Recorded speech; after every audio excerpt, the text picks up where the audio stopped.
সুপ্পুর একটা সাক্ষাৎকার ছাপা হয়েছে এক কালের কণ্ঠে না বালের কণ্ঠে। ওখানে সুপ্পু মেলা কাউ কাউ করিছে, কান্নাকাটি করিছে, কয়টা ইন্টারেস্টিং কথা কইছে, আমি সেইখান থেকে পড়ে শোনাই।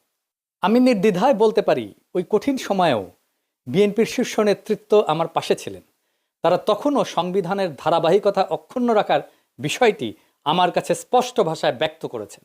বিশেষ করে বিএনপির চেয়ারম্যান তারেক রহমানকে ঘিরে আমার মনের মধ্যে অনেক কৌতূহল জমা ছিল, কিন্তু আমি পর্যায়ক্রমে বুঝতে পারলাম তিনি খুবই আন্তরিকতাপূর্ণ মানুষ। হি ওয়াজ সো কর্ডিয়াল। আমার দুঃসময়ে বিএনপির সহযোগিতা শতভাগ ছিল। সুপ্পু খুব পরিষ্কার করে বলছে যে বিএনপি তারে রক্ষা করছে। কোন সুপ্পুকে? সেই সুপ্পুকে যে তার নিজের পরিচয় নিজেই দিচ্ছে। শোনেন তার নিজের ক্রেডেনশিয়াল। আমি রাজনীতির এমন কোন অঙ্গন নাই যা আমি ছুঁয়ে যাই নাই। আমি বঙ্গবন্ধুর ছোঁয়া পেয়েছি। আমি আমার জীবদ্দশায় পরপর 6 বার বঙ্গবন্ধুর দেখা পেয়েছি। বঙ্গবন্ধু আমাকে নাম ধরে ডেকেছেন, এই চুপ্পু তুই এদিক আয়, এই চুপ্পু তুই মাঠে আয়। আমি বঙ্গবন্ধুর 6 দফার ভাষণ শুনেছি। আব্দুর রব বগামিয়ার বাড়িতে আমি গিয়েছি, আমার প্রতিবেশী। ওখানে আমি দুপুরে ভাত খেয়েছি বঙ্গবন্ধুর সাথে। শুনিছেন কি বিশাল ক্রেডেনশিয়াল? মানে কার সাথে কই ভাত খেয়েছে সেটাও তার বড় যোগ্যতা। সোহরাওয়ার্দীর বডিগার্ড তারে কয়বার সুপ্পু কয়া ডাকছে সেটা তার বড় যোগ্যতা। তো এটি শেষ না, তারে কেন কাঁঠাল রানী পছন্দ করতো, কেন দয়া করতো, সেটা তার মুখ থেকে শুনেন। সে যে ছাত্রলীগ করতো সেটাও শুনেন।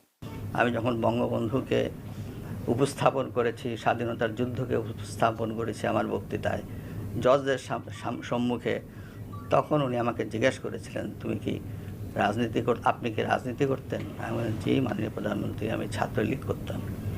তখন তিনি একটি নাম উচ্চারণ করে আমাকে বলছিলেন, সে তোমার সিনিয়র? আমি তখন বললাম, মাননীয় প্রধানমন্ত্রী, সে আমার 10 বছরের জুনিয়র। উনি যাকে সিনিয়র লিডার মনে করতেন তারও আমি 10 বছরের সিনিয়র। এটা শুনে উনি অনেকটা আমার প্রতি তার দয়ার সাগর হাত বাড়িয়ে দিলেন। শুনেছেন? ফাইনালি তার মনে বড় দুষ্ক ছিল, সেটা জানেন? তার দুষ্কু কি ছিল? আমার মনে বড় দুষ্কু, ও দুষ্কু আমার মনে রে। কি দুষ্কু সুপ্পু তোমার মনে? ওর মুখেই শুনেন। গত 3 মাস ধরে মাননীয় প্রধানমন্ত্রীকে সালাম করতে গেলে উনি আমার সালাম নিতেন না।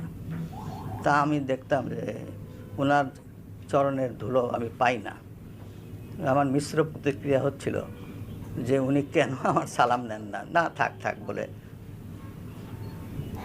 কিন্তু সেই সময় যে ওনার মনের মধ্যে রাষ্ট্রপতি হিসাবে আমার নাম গ্রথিত হয়ে গেছে, এবং সেজন্যই যে উনি আমার সালাম নেওয়াটা বিব্রতকর মনে করতেন, এটা তো পরে বুঝলাম। আগে তো বুঝতাম উনি আমার পর বিরক্ত।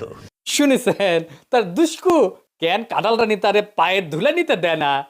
এই কিসিমের একটা মানুষের রাখার জন্য বিএনপির কি আকুলতা ব্যাকুলতা। আমি যখন কইতাম সুপ্পু ওয়াকার আর বিএনপি বরাবর হয়ে গেছে, তার প্রমাণ পাইলেন তো।